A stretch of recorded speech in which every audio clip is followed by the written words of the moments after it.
Imagine being abandoned at the most vulnerable moment of your life, pregnant and with 3 small children to care for.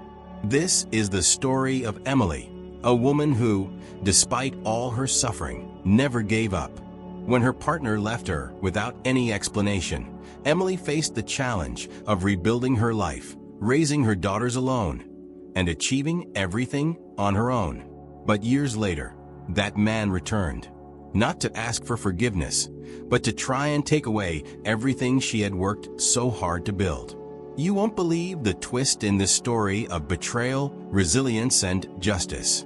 Watch until the end to see how Emily fought to protect her family and secure their future. If you enjoy inspiring stories like this one, don't forget to like the video and subscribe to the channel.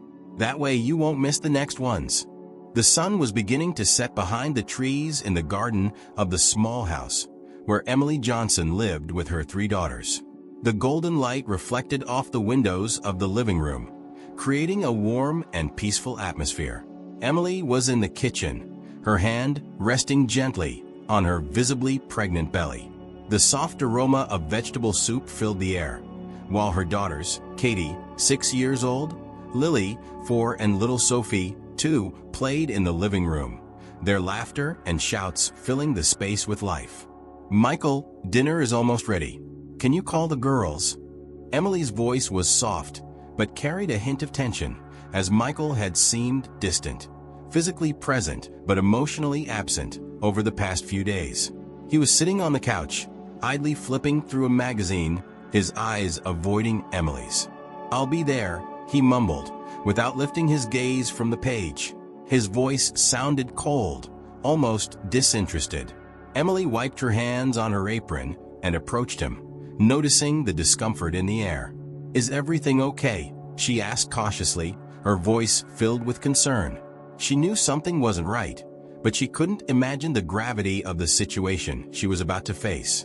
Michael abruptly closed the magazine and stood up, his eyes finally meeting Emily's.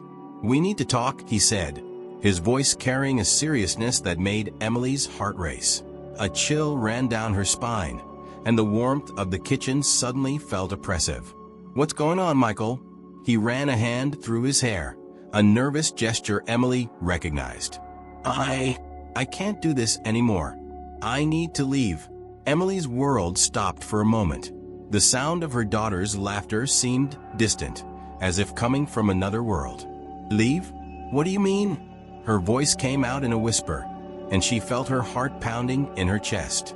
Michael looked at her, his eyes lacking the sparkle they once had.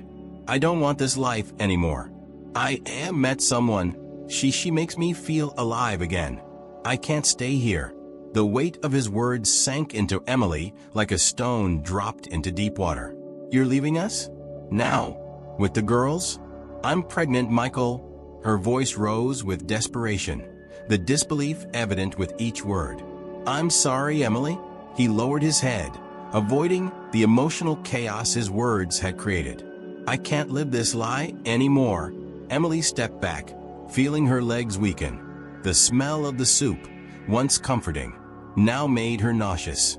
Tears began to silently stream down her face. "How can you do this to us? To your daughters? I thought we were a family." Michael remained silent, unable to offer any response that could justify his actions. The silence settled between them, heavy and oppressive, until it was broken by the sound of small footsteps and innocent voices. "Mama, is dinner ready?" Katie asked, her curious expression unaware of the storm brewing around her. Emily looked at her daughter and, with all the control she could muster, wiped her tears. "Yes, sweetheart, it's ready. Go sit at the table, we'll be there soon."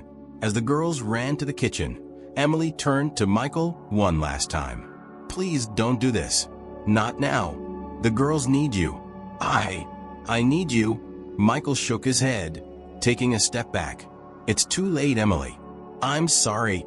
With those words, he grabbed his house keys, walked out the door without looking back, and within seconds, was gone from Emily's life. She stood there motionless, as the sound of the door closing echoed in her mind. The air felt heavy, and everything around her seemed to crumble. Her daughters, happy and carefree, continued playing at the table, unaware that their father had just abandoned them. Emily took a deep breath, struggling to hold back her sobs. She knew she couldn't break down in front of her girls. They needed her. "Mommy, are you okay?" Lily asked, her big blue eyes filled with concern. "I'm okay, my love," Emily said, forcing a smile, though her chest ached with an overwhelming pain. "Let's eat, okay?" Before we continue with this powerful story, don't forget to like and subscribe to the channel. That's how you can contribute and help us keep bringing you meaningful stories about justice and overcoming challenges. Click the subscribe button now and turn on notifications so you don't miss what's coming next. Let's continue. The sound of the door closing echoed through the house, and Emily stood frozen in the middle of the kitchen, her eyes fixed on the empty space where Michael had been just moments before. It was as if the air around her had changed, becoming denser, harder to breathe. Her mind was trying to process the cruel reality, but the pain was faster than her thoughts. "He's gone," she whispered to herself, almost unable to believe it. Her legs started to tremble, and she had to lean against the counter to keep from falling. The thought that she was alone, completely alone, with 3 small daughters and a baby on the way, crushed her chest with overwhelming force. "Mommy, are you going to eat with us?" The soft voice of Katie, her eldest daughter, broke through the heavy silence that hung in the house. Emily blinked a few times, forcing herself out of her stupor. Her eyes met Katie's, who was watching her with an innocent, pure expression. The girls had no idea what had just happened. "I will, sweetheart. I just need a minute." She walked to the bathroom, closing the door softly behind her with a quiet click. Inside, the mirror stared back at her, reflecting an image she barely recognized. Her eyes were red, and the tears she had tried to hold back now streamed uncontrollably down her cheeks. "What am I going to do?" she whispered to the mirror, as if it could give her an answer that would ease the weight crushing her. Silence was the only response. She slid down the wall to the floor, wrapping her arms around her belly, feeling the faint movement of the baby. "You still have me, my love," she murmured, trying to find strength within herself. But the reality of the situation felt too crushing. After a few minutes, she stood up, wiped her tears with the back of her hand, and took a deep breath. "I have to be strong, for the girls, for myself." She repeated this in her mind like a mantra, trying to convince herself that she could do it. When she returned to the kitchen, the girls were already sitting at the table, impatiently tapping their silverware against their plates. "Mommy, we're hungry," exclaimed Lily, swinging her small legs under the chair. "Sorry, girls. Let's eat." Emily forced herself to smile as she served soup into each of their bowls. The smell that had nauseated her before now reminded her of how essential it was to stay functional, at least for them. She sat at the table and looked at her daughters, feeling a mixture of love and despair growing inside her. As they ate, Emily tried to keep the conversation light, as if nothing had happened. "So, girls, how was school today?" Katie, always the talkative one, was the first to respond. "It was great. The teacher said we're having a performance next week and I'm going to sing." "That's wonderful, sweetheart," Emily said, forcing an enthusiastic tone. "Have you picked the song yet?" "Yes. I'm going to sing that one you always play on the radio when we're in the car." Emily smiled, though the sadness was still present in her eyes. But at least in that moment, her daughters were happy and carefree, still unaware of the chaos unraveling in her life. Later that night, after putting the girls to bed, Emily lay down alone on the now empty side of the bed. The absence of Michael next to her felt like a physical void, a hole that couldn't be filled. The memories of when they were happy together, or at least what she believed to be happiness, haunted her. Her phone vibrated on the nightstand, pulling her out of her thoughts. For a second, her heart raced, with the irrational hope that it might be Michael apologizing, saying it was all a mistake. But when she picked up the phone, she saw it was a message from her mother. "How are you all? Is Michael there to help with the girls? The words of the message seemed cruel, even without the intention. Emily stared at the screen for a long moment before typing a simple reply. "He's gone, Mom. I'm alone." The response came quickly. "What? What do you mean?" "I'm coming over right now." Emily sighed and replied quickly. "You don't need to, Mom. I'll be okay. I just need some time to process." She knew her mother would come anyway, but at that moment, Emily wanted to be alone with her thoughts, with the pain that seemed to take over every part of her being. She closed her eyes, feeling the tears starting to flow again. Why did he do this to me? The question echoed in her mind like a distant cry, but there was no answer. The silence in the house felt unbearable. Emily could hear every little sound: the creaking of the walls, the soft hum of the ceiling fan, the gentle breathing of her daughters from the other side of the house. Those sounds would normally comfort her, but now they only intensified the loneliness surrounding her. The following days were a blur of endless tasks as Emily tried to maintain a routine for her daughters. She drove them to school, prepared meals, and pretended everything was normal, when in reality, nothing was.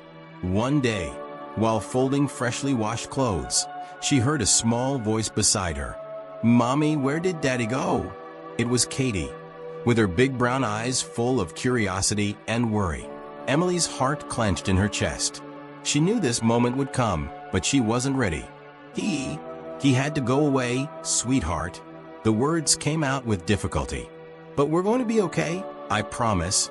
Katie frowned, trying to process the response. "Is he coming back?" Emily hesitated, feeling the tears threatening to return.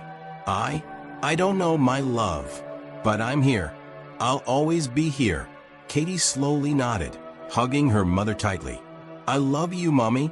I love you too, sweetheart," Emily said, returning the hug with all the love she could offer, even as she felt the weight of Michael's absence growing heavier.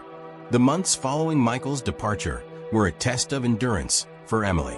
Every day was a battle between maintaining calm for the girls and trying to contain the growing chaos inside her. The house, which once felt cozy, now felt oppressive. The void left by Michael was so palpable that Emily could almost touch it. That morning, sunlight filtered through the kitchen curtains, illuminating the stack of bills that had piled up on the counter. Emily stared at the invoices, feeling the weight of responsibility crushing her. The phone rang, interrupting her thoughts. She quickly answered, hoping it wasn't another bill collector. "Hello, Emily? It's Susan from the real estate office." The woman's voice on the other end was polite, but carried a tone of urgency. Emily sighed, her stomach twisting. "Hi, Susan. What is it this time?" "We received a notice from the bank. If the mortgage payment isn't made by the end of the month, they'll begin foreclosure proceedings." The silence on the other end of the line felt suffocating. Emily pressed the phone to her ear, trying to process the information. "But I've already spoken with the bank. They gave me an extension. This must be a mistake." "I know, dear, but it seems that the extension has expired, and there's no way to renegotiate. You'll need the funds by the end of the month, or, well, you know what happens." Emily closed her eyes, trying to calm the storm of thoughts swirling in her mind. "Thanks for letting me know, Susan. I'll figure something out." She hung up the phone and stood there, still holding the receiver in her hand, staring at the counter as if it were responsible for all her problems. The tears threatened to fall, but she held them back. There was no time to cry. There was too much to do. That afternoon, as Emily picked up the girls from school, the worries continued to echo in her mind. Each laugh from the children in the back seat felt distant, as if she were trapped in a bubble of anxiety that separated her from the world. "I had a great day at school, Mommy," Sophie shouted joyfully, her face lit up with a smile.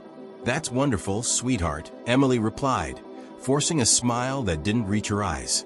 Inside, she felt like she was falling apart.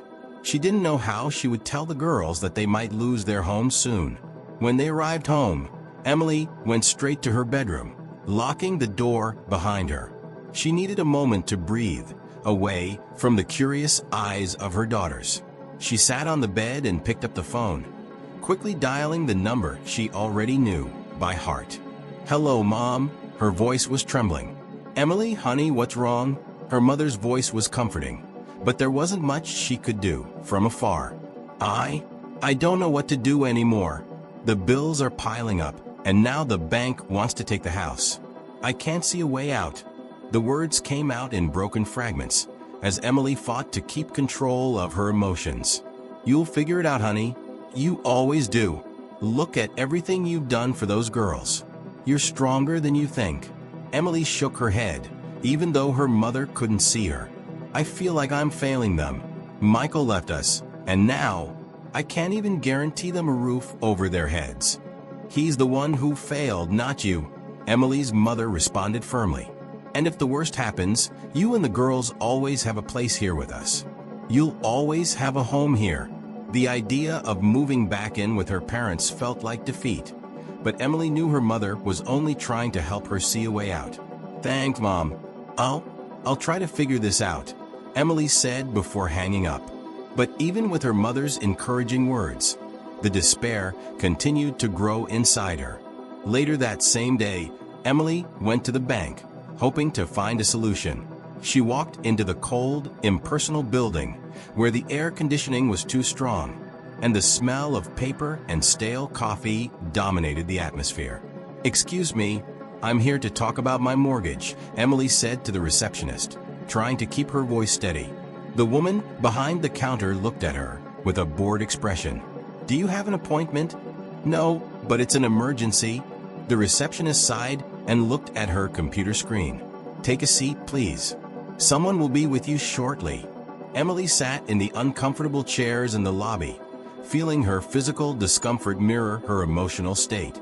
She looked around, observing the people around her, most of them seemingly without the same devastating problems that consumed her.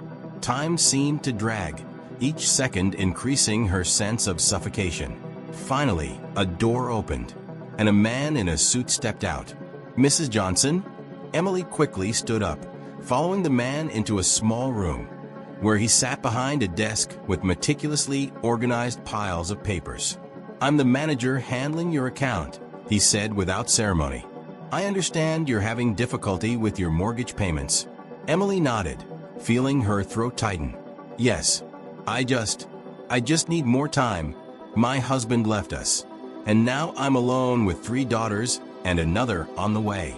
I just need more time." The man looked at the papers in front of him and shook his head. "I understand your situation, Mrs. Johnson, but the bank has already granted an extension. Unfortunately, we can't offer another." The words fell on Emily like a sentence.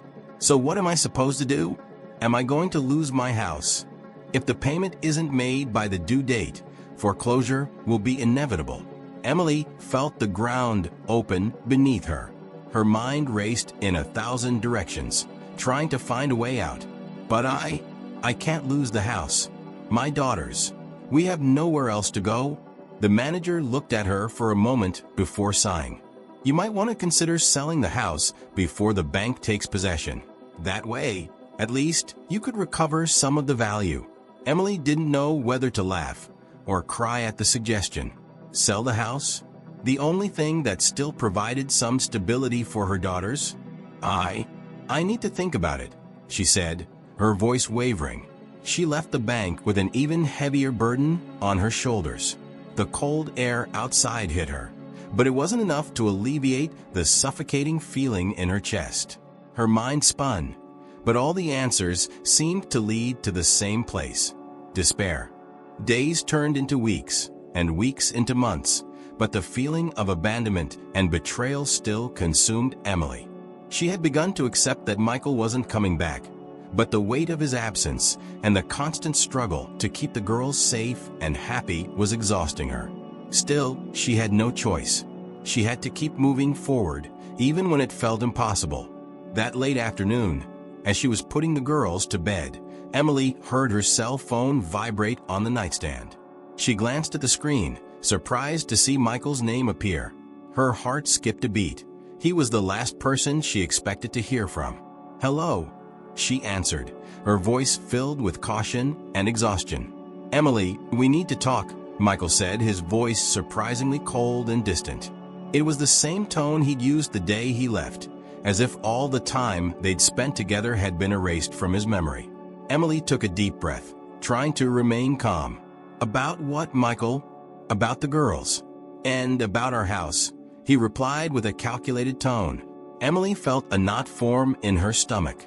"Our house? You don't have anything to do with it anymore, Michael. I've been handling everything on my own since you left." "Yes, but we still have an agreement," he insisted without a trace of remorse. "I left, yes, but that doesn't mean I don't have a right to what we built together." Indignation quickly rose in Emily, and her voice shook as she responded. "Built together? Michael, you left me pregnant with 3 young daughters to care for alone. Everything that's been built since you left, I did by myself. With my sweat, my tears. You have no right to any of it." Michael sighed on the other end of the line, as if he were dealing with an impatient child. "I understand that you're upset, Emily, but legally, we're still tied. I consulted a lawyer. He says I'm entitled to a portion." Emily's anger grew, but she swallowed it. "You abandoned the family, Michael. Does that mean nothing to you?" There was a pause on the other end. "This isn't about abandoning. It's about what's fair." "Fair?" she repeated, incredulous. "Do you even know what fair is after everything you've done? You have no idea what we've been through since you left." "I did what I needed to do," he replied, emotionless. Emily gripped the phone tightly, trying not to give in to the wave of tears threatening to return. "And what exactly do you think you deserve now? Money? Half of what I built on my own. I spent sleepless nights, sacrificing everything so that our daughters could have a future. And you think you're entitled to any of that? I just want what's mine by right," he responded coldly. Across the city, Michael hung up the phone and looked at his new girlfriend, a young blonde woman with a charming smile, who was sprawled out on a leather couch. He'd met her just a few weeks after leaving Emily, and since then, his life had been a whirlwind of parties, trips, and luxuries he'd never known with Emily. How did she take it? The woman asked with a malicious smile on her lips as she picked up her wine glass. "Exactly as I expected," Michael replied, a satisfied grin on his face. "She's angry, but that's good. It'll make things easier in court." "Do you think you'll really get a part of the house?"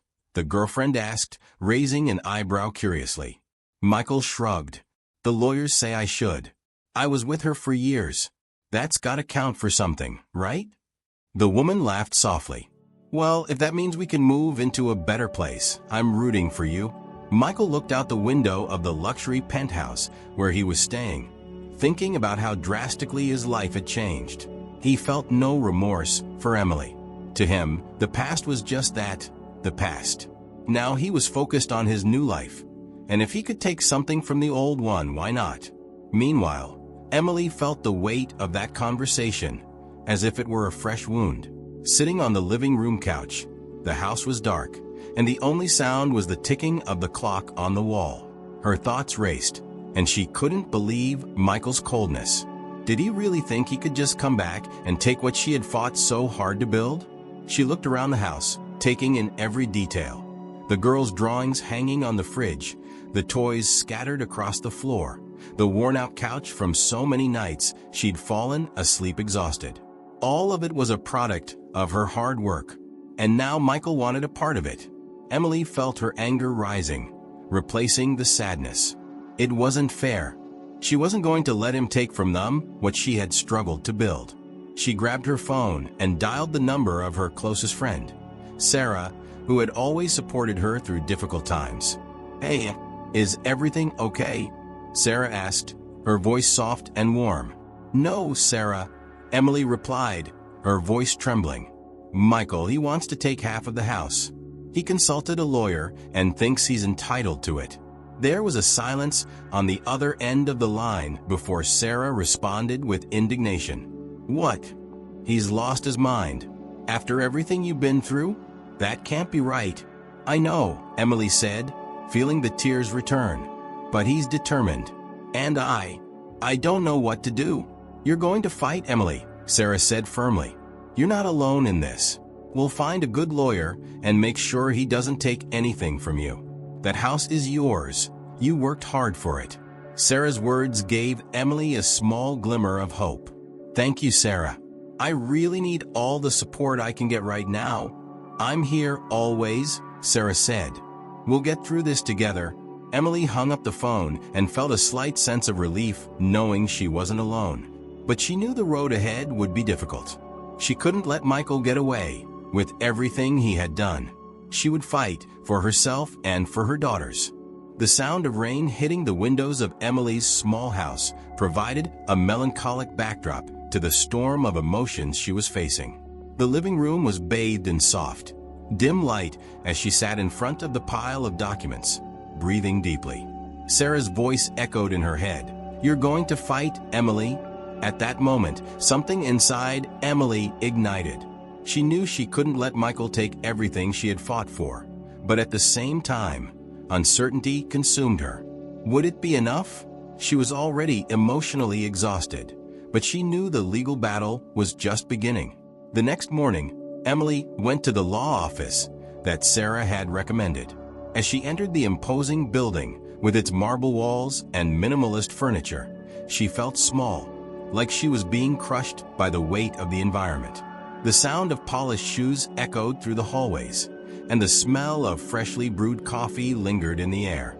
She approached the reception desk, where a young woman with a polite but distant expression greeted her. You have an appointment with Mr. Thompson, correct? The receptionist asked in a polished tone, without even lifting her eyes from a monitor.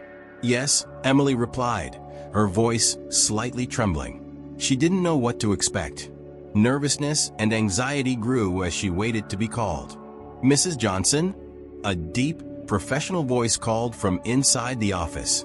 Emily stood up and followed the man in the dark suit to a tastefully decorated but understated office. The lawyer, a middle-aged man with carefully groomed gray hair, gestured for her to sit. I'm David Thompson. He introduced himself with a firm but polite handshake.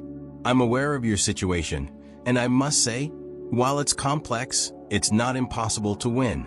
Hope began to grow inside Emily. So you think we can stop Michael from taking the house from us? David nodded, organizing the papers in front of him. Legally, he has a case since you lived together for many years. But there's an important point here. He abandoned you and the girls in a time of great need, and we have proof of that. That works in your favor. Emily felt a temporary relief wash over her. So, what should we do? David looked at her for a moment before answering. We'll gather everything you have, documents that prove your financial efforts after the separation. With that, we can argue that the majority of the assets were built by you, not him. She nodded, feeling a flicker of hope grow. For the first time since Michael had left her, it seemed like she had a real chance to win. I have everything. Receipts, bills, payments I made alone. I'll give you everything I can. That's great, Emily, David said with an encouraging tone. But I have to be honest, Michael seems willing to fight for this, and it will be a long battle. But with time and the right evidence, I believe we can achieve a fair victory. Emily left David's office with a light sense of hope. The air seemed a little lighter, and the rain had stopped, leaving the wet streets reflecting the afternoon sunlight. As she walked back home, she felt a renewed determination. Maybe, just maybe, she could come out victorious. Weeks passed, and Emily gathered every necessary document, spending countless sleepless nights organizing papers and remembering the sacrifices she had made since Michael's abandonment. She was exhausted but determined. She felt like she was finally on the brink of victory. The day of the first hearing arrived, and Emily found herself in court for the first time, a cold and intimidating environment. The muffled sound of conversations echoed off the walls as lawyers and clients waited for their cases to be called. Emily sat next to David, her sweaty hands clutching tightly to the folder containing the documents she had brought. When Michael entered the courtroom, her heart raced. He was wearing a suit, his expression cold and impenetrable. Behind him, his new girlfriend stood with a discreet smile, as if she were watching a show. The judge entered the room, and everyone stood. The formalities began, and Emily watched as the lawyer spoke, launching arguments about Michael's rights. Each word felt like a blow, as if the past were being relived in front of her eyes. However, when David started to speak, a new wave of hope washed over her. He presented each document clearly, highlighting the effort Emily had made to maintain the house and support the daughters alone. The judge listened attentively, his gaze focused on the case unfolding before him. Mrs. Johnson has clearly demonstrated that, since the separation, she has taken full financial responsibility for the house and the children, David said, his voice firm and persuasive. Michael Davis, on the other hand, abandoned the family and is only now returning to claim something that does not belong to him. Emily's heart pounded as she listened to those words. For a moment, she felt like everything was falling into place. The judge seemed inclined to hear her side, and even Michael looked uncomfortable under the weight of the evidence. When the hearing ended, Emily walked out of the room with David by her side, feeling more confident than ever. "You were brilliant, David," she said with a shy smile. "I think we're close to a victory." David gave a sympathetic smile. "It was a good start, Emily. But remember, we still have a long road ahead. We can't underestimate Michael's ability to complicate things." Emily nodded, but the optimism inside her was undeniable. For the first time, she believed she could win this battle. A few days later, Emily was at home, playing with her daughters in the yard, when the phone rang. She picked up the phone, smiling as she saw David's name on the screen. "David, do you have good news?" she asked excitedly. There was a pause that lasted too long on the other end of the line. "Emily, I'm sorry, but I just got word that Michael has hired a new lawyer, and they're requesting a full review of the assets. This could delay everything maybe for months." The ground seemed to disappear beneath Emily's feet. "What? But we were so close." "I know," David replied, his voice tired. "This is a common tactic. They want to wear you down, make you give up. But we can't let that happen. We need to prepare for an even longer fight." Emily hung up the phone, feeling the hope she had cultivated quickly wither. Michael was willing to go to the ends of the earth to get what he wanted, and now she was once again teetering on the edge of the abyss. Her daughter's laughter echoed through the yard, but Emily felt disconnected, trapped in a cycle of uncertainty and despair. Her false hopes had been crushed once again. The cold early morning wind blew gently, swaying the living room curtains as Emily sat at the table, staring blankly at the computer screen. The lights flickered in the corner of the screen, and David Thompson's email was open, but she couldn't process the words. "They're trying to wear you down." Those words echoed in her mind, a warning that resonated with the weight of the new reality. Emily closed her eyes, feeling extreme exhaustion take over her body. Every fiber of her being was tired, but giving up wasn't an option. She knew that. The girls ran around the house, their laughter filling the air, but Emily barely heard them. The tension inside her was growing, every moment consumed by a deep fear of what was to come. The phone rang, cutting through her thoughts. She picked it up quickly, not checking who it was.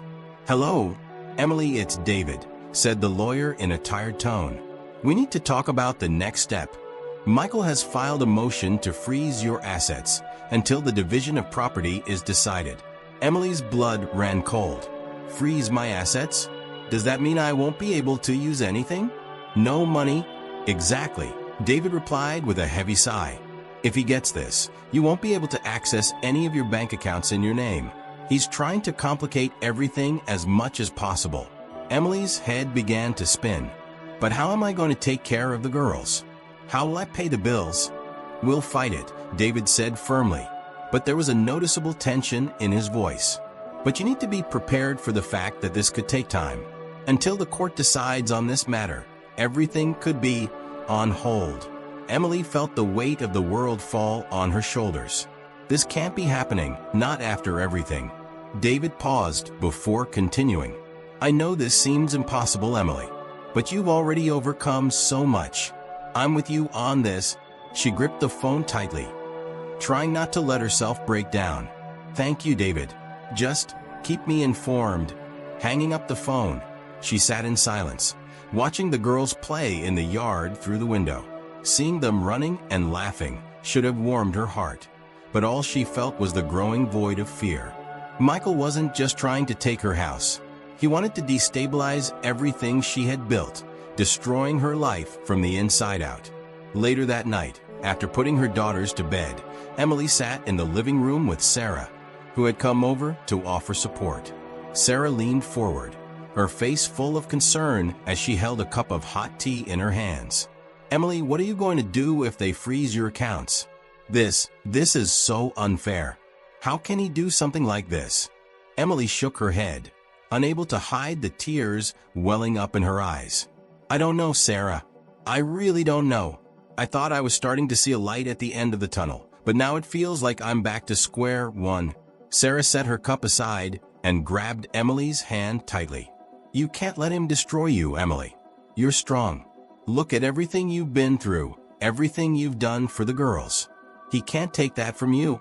Emily took a deep breath, trying to hold it together.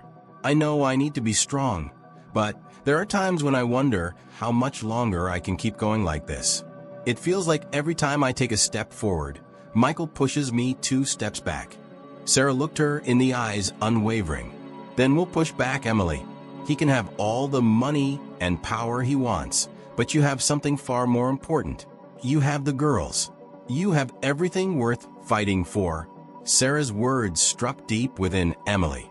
She knew her friend was right, but the reality of what lay ahead was overwhelming. The weight of responsibility and the uncertainty of the future was suffocating. Across the city, Michael sat in his sleek office, reviewing the latest documents sent by his lawyer. He was calm, a satisfied smile playing on his lips. The lawyer, an ambitious and aggressive man, was confident that this new strategy would be devastating for Emily. "We're on the right track, Michael," the lawyer said from across the desk. "If we can freeze her assets, she won't have many options. Eventually, she'll be forced into a settlement." Michael nodded, relaxing further into the leather chair. "That's what I want.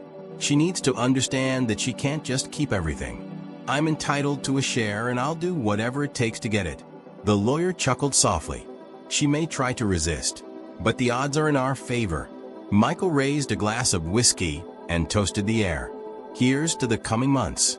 She's going to see it's not so easy to take me down." That night, with her daughters asleep and the house completely silent, Emily sat in the dark living room, the only light coming from the lamp beside the couch. She held an old photo from when everything still seemed perfect. She and Michael smiling at a picnic, with the girls still young around them. The happiness frozen in that moment now seemed so distant, as if it belonged to another life. Emily closed her eyes, feeling the warm tears stream down her face. She was tired, so tired. She had worked so hard to rebuild her life, and now it felt like everything was falling apart again. She didn't want to, but she couldn't stop the growing fear that maybe, this time, she wouldn't be able to win. The sound of soft footsteps made her open her eyes. Sophie, her youngest daughter, stood in the doorway of the living room, rubbing her sleepy eyes. "Mommy, are you crying?" Sophie's voice was gentle, a reflection of her innocence. Emily forced a smile and quickly wiped away the tears. "No, sweetheart. Mommy's okay. Did you have a bad dream?" Sophie shook her head and ran to Emily's lap, snuggling up to her. "No, I just wanted to be with you." Emily hugged her tightly, feeling the warmth of her daughter's little body against hers. That small gesture brought a temporary comfort, a reminder that even in the worst storms, she still had something no one could take away from her: the love of her daughters. The courtroom was packed that morning. The muffled sound of conversations echoed through the halls, mixed with the noise of shoes on the marble floor and the rustling of papers in the hands of the lawyers. Emily sat next to David, her heart pounding as she waited for the hearing to begin. All around, the curious eyes of others in the courtroom seemed to weigh on her, further increasing her anxiety. "Are you ready?" David asked, his calm voice trying to reassure her. Emily took a deep breath, feeling her palms sweat. Ready or not, I don't have a choice. The sound of a door opening caught everyone's attention. Michael entered, wearing an expensive suit and an expression that combined arrogance and indifference. Behind him, his new girlfriend smiled discreetly, as if she was already certain of victory. Emily looked at him, her heart sinking as she saw the man she once loved now transformed into someone so distant, so cruel. He was no longer the man who made her laugh, the man with whom she had dreamed of building a life. Now, he was her enemy. The judge entered the room, and everyone stood. The formalities began, and the tension in the air was palpable. Emily could barely focus on the judge's opening remarks. Her attention was on what was about to happen. This would be the decisive moment. Mrs. Johnson, Mr. Davis, please step forward, the judge called. Emily slowly stood, accompanied by David. Michael did the same, with his lawyer by his side. They positioned themselves before the court, and the judge adjusted his glasses as he flipped through the documents. We are here to discuss the division of assets and Mr. Davis's petition to freeze Mrs. Johnson's assets until a decision is made. Emily felt her whole body tense. This was Michael's final weapon, his attempt to leave her with no options. He knew that if her accounts were frozen, she would be financially incapacitated, unable to support her daughters or defend her position legally. Michael's lawyer was the first to speak. He stood confidently, his tone formal and cold. Your Honor, my client, Mr. Davis, cohabited with Mrs. Johnson for many years, contributing significantly to the shared assets. Although he was absent for a period, we believe he is entitled to his share of the assets, as Mrs. Johnson continued to benefit from resources acquired during their time together. David immediately stood. Your Honor, Mr. Davis abandoned Mrs. Johnson while she was pregnant and with 3 small daughters. Since then, he has made no financial contribution to the family, nor offered any emotional or practical support. All assets acquired after the separation are the result of her own hard work. The judge frowned, considering the arguments. I understand the situation is complicated.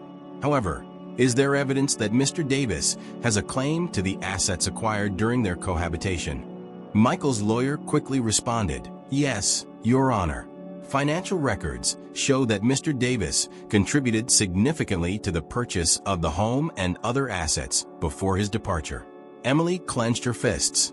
How could he have the audacity to claim that? She knew that after the separation, Michael had stopped paying for anything, but his cold manipulation of the facts left her indignant. Your Honor, may I speak? Emily stood, her voice firm but with a touch of emotion. The judge looked at her, gesturing for her to proceed. You may speak, Mrs. Johnson. Emily looked directly at Michael, feeling a mixture of anger and disgust along with the pain of everything she had been through. Michael hasn't done anything for me or our daughters since the day he walked out the door.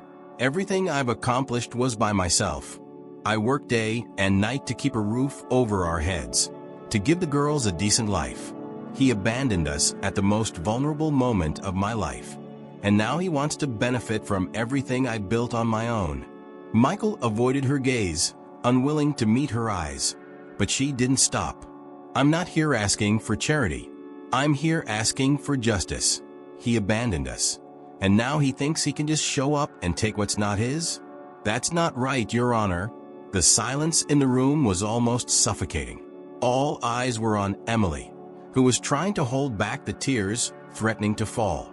The judge adjusted his glasses again, deep in thought. What you say carries significant weight, Mrs. Johnson.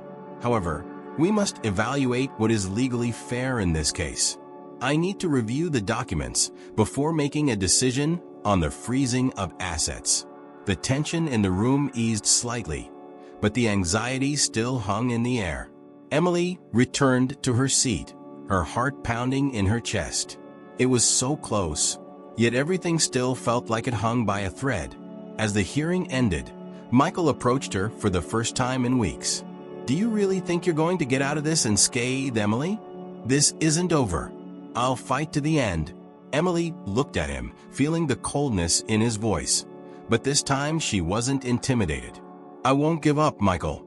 Fight all you want, but I'm not going to let you take this from me. Not again. Michael shook his head, smiling arrogantly. We'll see.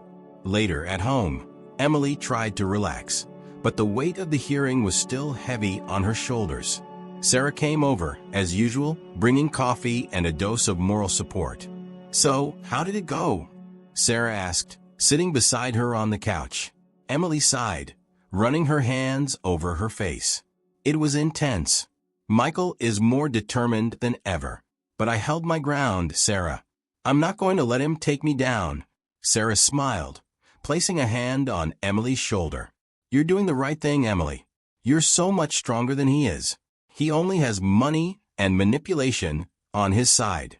But you have something he'll never understand. The love of your daughters and your courage. Emily nodded, feeling a small wave of relief knowing she wasn't alone. I know. I just have to hold on a little longer. The days after the last hearing seemed to drag on slowly. Every minute was a mixture of anxiety and hope. Emily tried to keep herself busy, diving into daily tasks and caring for her daughters, but the thought of the final judgment never left her mind. That morning, the phone rang, and Emily felt her stomach twist. She knew this call would be decisive. With trembling hands, she answered. Emily, it's David. The lawyer's voice was calm, but there was a seriousness to his tone. We have the court's decision. Emily's heart raced. And what happened? There was a pause on the other end of the line. Michael lost the petition to freeze your assets. Emily let out a deep sigh, feeling immediate relief, as if a massive weight had been lifted off her shoulders. Thank God. But that's not all, David continued. The court also ruled that Michael has no right to the assets you acquired after the separation. The house, the money, everything stays with you and the girls. Emily was silent for a moment, trying to process what she had just heard. What seemed impossible had finally happened. She had won. Tears began to stream silently down her face, but this time they were tears of relief, not sadness. Emily, you did it, David said gently. You fought and you won. Thank you, David, Emily replied, her voice choked with emotion. I couldn't have done this without you. After hanging up the phone, Emily allowed herself to cry, a deep cry that released all the tension and fear she had been holding onto for so long. Her daughters, hearing their mother, ran into the living room. Mommy, what happened? Katie asked, concerned. Emily knelt down and hugged her daughters tightly. We won, girls. Mommy won. Later that same day, Michael showed up unexpectedly at her door. Emily was preparing dinner when the sound of the doorbell made her pause. She opened the door to find Michael standing there, his expression somber and defeated. What do you want, Michael? Emily asked, keeping the door between them. Michael looked older than before, as if the legal battle had drained part of his energy. I wanted to talk, he began, his voice low. Emily crossed her arms, standing firm. There's nothing left to talk about. The court has already made its decision. Michael sighed, rubbing the back of his neck with his hand. I know. I lost. But I didn't come here for that. Then why are you here? Emily's anger was controlled, but still present. He no longer had any power over her, and it visibly bothered him. Michael hesitated for a moment before finally speaking. I just wanted to apologize. The word seemed bitter in his mouth, and Emily could tell he wasn't used to admitting his mistakes. She looked at him, feeling a mix of emotions, anger, pity, and a bit of relief. Apologize? Emily repeated, incredulous. You left me, Michael. You abandoned us at the most difficult moment of my life. And now, after everything I've been through, you show up here with apologies? Michael lowered his head, unable to find the right words. I made a mistake. I wasn't ready for all of it. And I was selfish. Emily took a deep breath, feeling the anger boiling in her veins. You were more than selfish, Michael. You destroyed everything. And now you think showing up with words will fix it? It doesn't work like that. "I know," he admitted, his voice full of resignation. I didn't expect things to end this way." Emily took a step back, still holding the door. "You made your choices, Michael, and I paid the price for them, but now I can finally move on. And you're no longer a part of our lives." Michael nodded slowly, accepting the truth. I hope that one day you can forgive me." "Maybe one day," Emily replied, emotionless. "But not today." She closed the door, leaving Michael outside with his apologies and regrets. As she locked the door, she felt a wave of inner peace. For the first time in a long time, she was in control of her own life. That evening, Emily sat down to dinner with her daughters. The table was filled with laughter and lively conversation. And despite everything that had happened, she felt a lightness in the air she hadn't felt in a long time. She looked at her daughters. Their love and joy were all that mattered. After dinner, as the girls played in the living room, Sarah arrived, bringing a bottle of wine to celebrate. "I heard the good news," Sarah exclaimed, hugging Emily tightly. "You did it." Emily smiled, finally feeling free. "Yes, we did it. Now I can move forward with my life." Sarah poured 2 glasses and handed one to Emily. "To new beginnings," she toasted. "To new beginnings," Emily echoed, feeling calm and hope settling firmly in her heart. She knew the journey had been long and difficult, filled with suffering and challenges. But now, she was at peace, and she was ready to write a new chapter in her life, one that would be entirely hers alongside her daughters. After years of suffering and battles, Emily finally got the justice she so deserved.